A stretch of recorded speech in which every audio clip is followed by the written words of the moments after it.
आज हम लोग जदयू के वरीय नेता समाज सेवी विश्वनाथ प्रताप सिंह जी के आवास पर हजारी न्यूज के माध्यम से आए हैं। मैं हजारी न्यूज के तमाम व्यूअर्स, सब्सक्राइबर्स की ओर से मैं देवानंद उपाध्याय, कैमरामैन आनंद शर्मा के साथ आपका स्वागत करता हूं।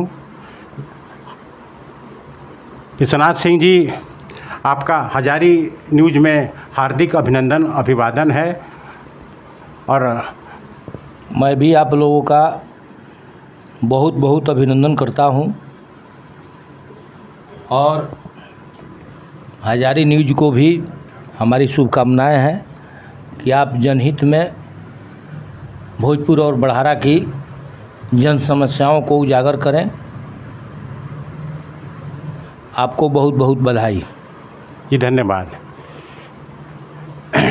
विश्वनाथ सिंह जी, सर्वप्रथम अभी तात्कालिक जो ज्वलंत मुद्दा है वो 2024 का चुनाव, खास करके जो शाहाबाद, आरा के साथ साथ पूरे शाहाबाद का जो परिणाम रहा, या शाहाबाद के जो आसपास के भी एक आध लोकसभा हैं, सो परिणाम रहा, उसके बारे में आप क्या कहना चाहते हैं? देखिए,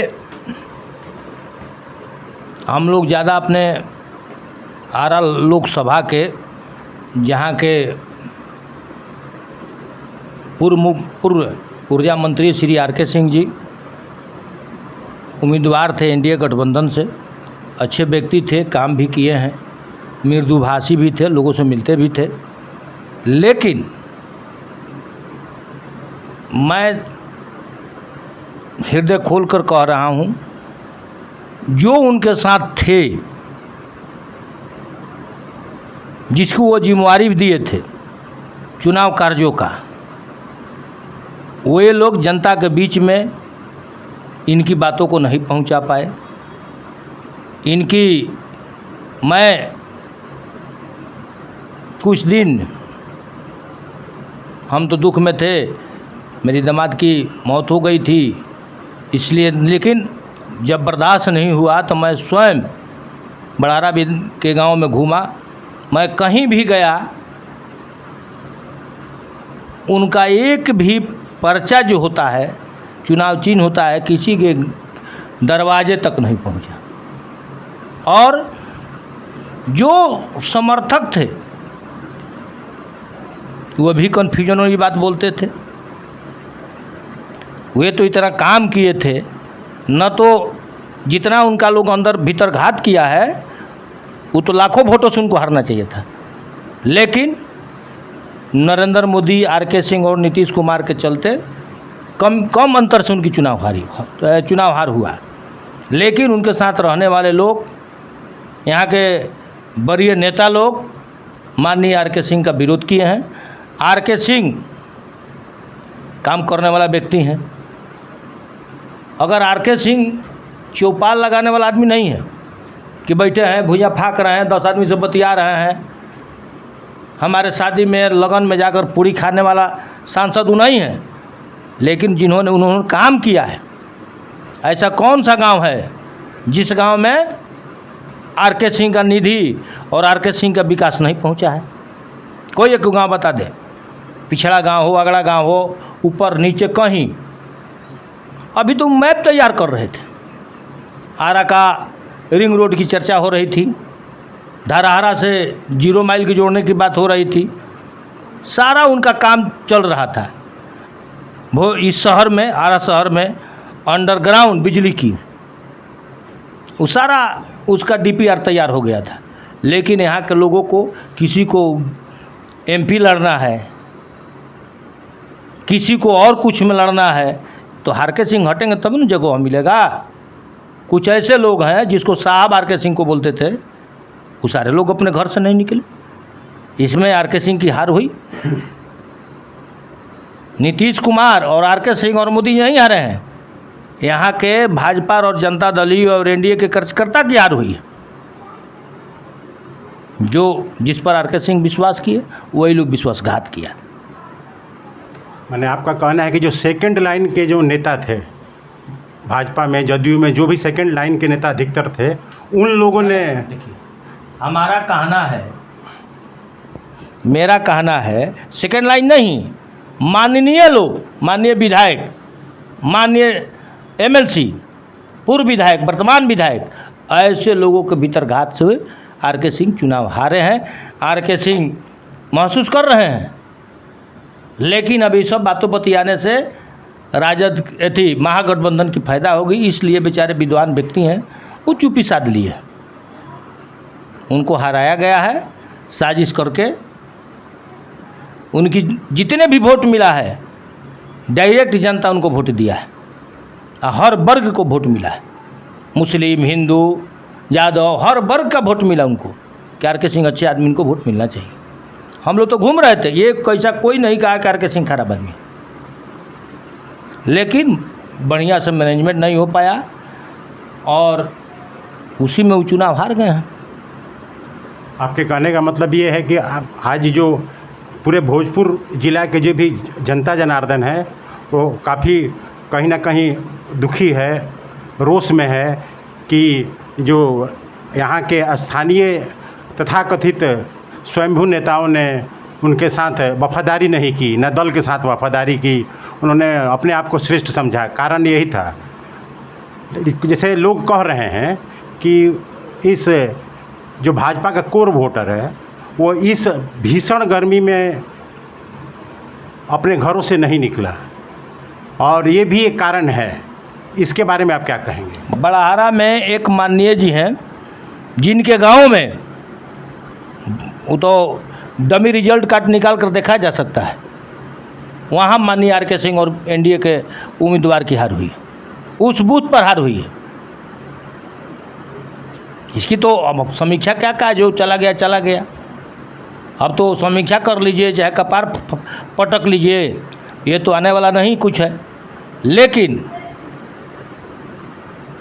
बहुत तरह से बात ऐसी है कि बहुत से नेताओं को पच नहीं रहे थे आर.के. सिंह। आर.के. सिंह हमको कुछ किए नहीं हैं, आर.के. सिंह से हमको एक दो बार भेंट है, लेकिन मैं जानता था कि आर.के. सिंह रहेंगे तो भोजपुर की विकास होगी, भोजपुर का काम होगा। आज भी उनका व्यक्तित्व में कमी नहीं आया है, लेकिन आज हमारे यहाँ पूरे बिहार में, बिहार मंत्रिमंडल का, भारत में बिहार का मंत्रिमंडल में राजपूतों को क्यों जगह नहीं मिला? मैं पूछना चाहता हूँ राजपूत जनप्रतिनिधियों से, केवल आपके कुकर्मों के चलते वहाँ मोदी मंत्रिमंडल में जगह नहीं मिला। राजपूत कमज़ोर नहीं है, लेकिन राजपूतों का विचार खत्म हो गया। बस राजपूतों का जो नेता है वो स्वयं चाहते हैं कि हम ही को सब कुछ मिल जाए, हमारे बेटा हो जाए, हमारी बेटी हो जाए, मेरा सारा परिवार आ जाए, लेकिन बिहार में और कुछ नहीं। यही सब तो हो रहा है। यहाँ जो शाहाबाद में आर.के. सिंह हार गए, बहुत बड़े लीडर थे। उपेंद्र कुशवाहा जी बहुत बड़े लीडर थे, बिहार स्तर के लीडर है, बहुत बड़े लीडर थे। आज ये दोनों आदमी जीते रहते तो दोनों आदमी मोदी मंत्रिमंडल में बढ़िया मंत्री बन करके शपथ लेते, काम होता, शाहाबाद की विकास होती। अब मोदी जी किसी दूसरे के माध्यम से आरा पर ध्यान देंगे, उपेंद्र कुशवाहा जीत जाते, आपको आर.के. सिंह जीत जाते। वहाँ भी दो पंडित जी की लड़ाई में राजद जीत गया। राजद की जीत कहाँ हुई है? आपसी टकराव, आपसी बेमनस, आपसी भीतरघात, आपसी बेईमानी, इसी में एनडीए गठ शाहाबाद में हारा है, नहीं तो जनता ने नहीं हराया। आज भी मोदी और नीतीश कुमार पर और चिराग पासवान पर यहाँ के मतदाताओं का ध्यान है। आज चुनाव हो जाए, बिहार विधानसभा का देख लीजिए कौन क्या करता है। जी, तो चुनाव जो हारे हैं यहाँ आपसी टकराव में, बेमनस में, भीतरघात में, ये आर.के. सिंह को समझ में आ रहा है कि हमारा जो के धोखा कैले बा। जो साहब कहता था जो दामाद और पाहुन कहता था वही भीतर घात करके उनको हराया है, वही भीतर घात करके हराया है। अमित शाह का कार्यक्रम चल रहा है और वहाँ आप कह रहे हैं कि यूनिवर्सिटी लालू जी दिए हैं। आप बोल रहे हैं कि रेलवे लाइन लालू जी दिए हैं। अमित शाह के कार्यक्रम में आप श्रीमान जी बैठे हुए हैं। बताइए, ऐसे ऐसे लोगों से भाजपा का विकास होगा? विश्वनाथ सिंह जी, जो आप ही के दल के सीतामढ़ी से सांसद जीते हैं देवेश चंद्र ठाकुर जी, उनके बयान से आप कितने सहमत हैं? देखिए, मैं तो किसी जात की राजनीति नहीं करता और उनका कहने का मतलब ये था कि मैं इन लोगों को किया, ये वर्ग हमको वोट नहीं दिया, इसलिए इस वर्ग को विशेष काम पर ध्यान मेरा नहीं रहेगा। रोड और बिजली किसी जात के घर को होकर किया जाता है। यहाँ गांगी से लौहर जाएंगे तो कितने गांव, कितने जातों लोगों, कितने जात और कितने गांव पार करके जाना पड़ेगा। लेकिन उनको इस तरह की बात नहीं बोलना चाहिए। संघवाद की आप समर्थन शपथ लेते हैं कि मैं ईश्वर के नाम शपथ लेता हूँ, संघवाद, राष्ट्रवाद, संविधान के तहत काम करेंगे, तो जात में तो बटा नहीं है। जात में और संप्रदाय में तो बाटा नहीं है। इनकी बातों को, उनकी व्यक्तिगत बात हो सकती है, हम इस बात को समर्थन नहीं करते। विश्वनाथ सिंह जी, जो 25 में विधानसभा का चुनाव होने वाला है और चूँकि आप समाज के एक सक्रिय, जीवंत और निरंतर प्रवाह में समाज से 24x7 24 घंटा 7 दिन 252 सप्ताह 365 दिन आप काम करते हैं जनता का, समाज का। आपके कोई समय निर्धारित नहीं है। जब भी कोई आता है 12 बजे रात में, 2 बजे रात में, 4 बजे रात में, आप हमेशा तैयार रहते हैं। कोरोना काल में आपने जो इस भोजपुर में कार्य किया है वो तो स्वर्ण अक्षरों में लिखा जाना चाहिए। हम भी निजी स्तर से कम 10-20 लोगों को भेजे हैं और उनका सारा ऑक्सीजन का सदर अस्पताल में व्यवस्था कराना। आज भी पोस्टमार्टम के लिए जैसे ही शाम होता है तो कहा थे कल पोस्टमार्टम होगा, लेकिन आप ही व्यक्ति 8 बजे रात में, 10 बजे रात में, 12 बजे रात में तक पोस्टमार्टम करवा देते हैं कि लाश सड़े नहीं, गले नहीं, महके नहीं, जा करके उसका बढ़िया से ये हो जाए।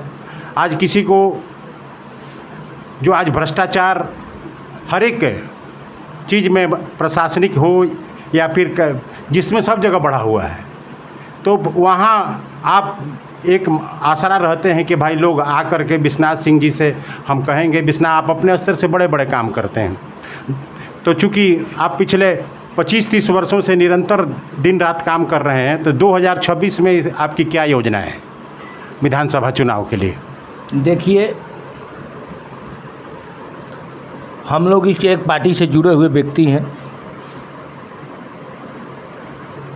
और मैं प्रयास करूंगा कि मुझे एनडीए गठबंधन से, मेरी पार्टी की तरफ से मुझे सेवा करने का बढ़ावा का मौका मिले। अगर नहीं मिलता है तो मैं बाढ़, सुखाड़, विपदा, आपदा, कोरोना काल में 24 घंटा मैं इस बढ़ारा के लिए 24 घंटा मैं इस बढ़ारा के लिए आम आवाम के लिए खड़ा रहता हूँ। मैं एक मध्यम परिवार से आता हूँ, ना मैं किसी मंत्री का बेटा हूँ, ना मेरे परिवार में कोई राजनीतिक बहुत बड़ा व्यक्ति पैदा हुआ। मैं ना धन बली हूँ, लेकिन काम का बली हूँ। जो काम गरीबों का नहीं होता है मैं करता हूँ। संघर्ष से पैदा हुआ व्यक्ति हूँ और संघर्ष के बल पर, आत्मबल के बल पर मेरे भी कुछ समर्थक हैं। उनकी इच्छा है बढ़ारा के लोगों को कि नहीं, आपको अब की बार चुनाव लड़ना है। अगर नहीं होगा तो जनता के सम्मान के लिए, जनता के विचार को लेते हुए मैं चुनाव लड़ूंगा। मैं जाऊंगा अपने नेता माननीय नीतीश कुमार जी के यहाँ, उनको पैर पड़ूंगा कि हजूर, मैं आपके नामों से, आपके कामों से लोगों का सेवा किया हूँ, लोगों के बीच में रहा हूँ, एक बार मुझे मौका दिया जाए। अगर नहीं सीट हमारे पार्टी को नहीं मिला इसके बाद भी मैं बड़हरा की आम आवाम जनता की आवाज़ पर माननीय नीतीश कुमार के चरण को छू करके मैं बड़हरा में आऊँगा, मेरा नामांकन होगा और मैं अब दरवाजे दरवाजे दौड़ करके जा करके हाथ जोड़ूंगा। मैं चुनाव लड़ रहा हूँ, हमको आशीर्वाद दीजिए। जनता का होगा तो आशीर्वाद मिलेगा, नहीं तो जो भी परिणाम हो मैं चुनाव लड़ूंगा। मेरा डिसीजन है कि मैं 2025 का चुनाव किसी भी सूरत में किसी भी परिस्थिति में लड़ूंगा और मैं देखूंगा कि मेरा कितना सेवा का प्रतिफल हमको मिलता है कि नहीं मिलता।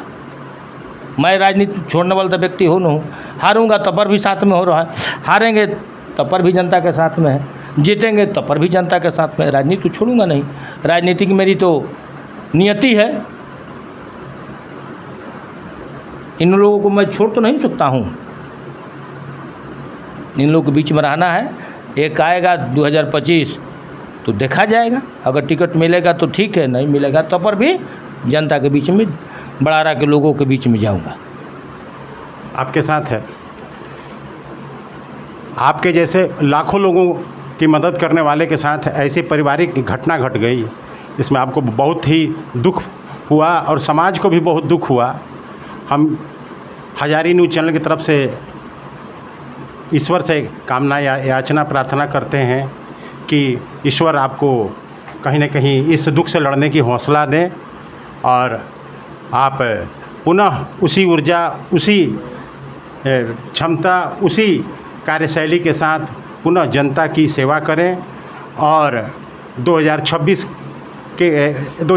के लिए विधानसभा के चुनाव के लिए मैं हजारी न्यूज़ की ओर से आपको शुभकामनाएं देता हूं कि आपका भविष्य सुखद और उज्जवल और सफल हो।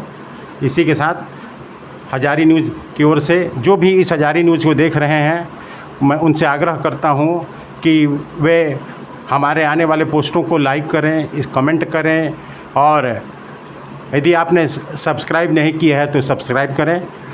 मैं देवानंद उपाध्याय, कैमरामैन आनंद शर्मा के साथ बहुत बहुत धन्यवाद। विश्वनाथ जी।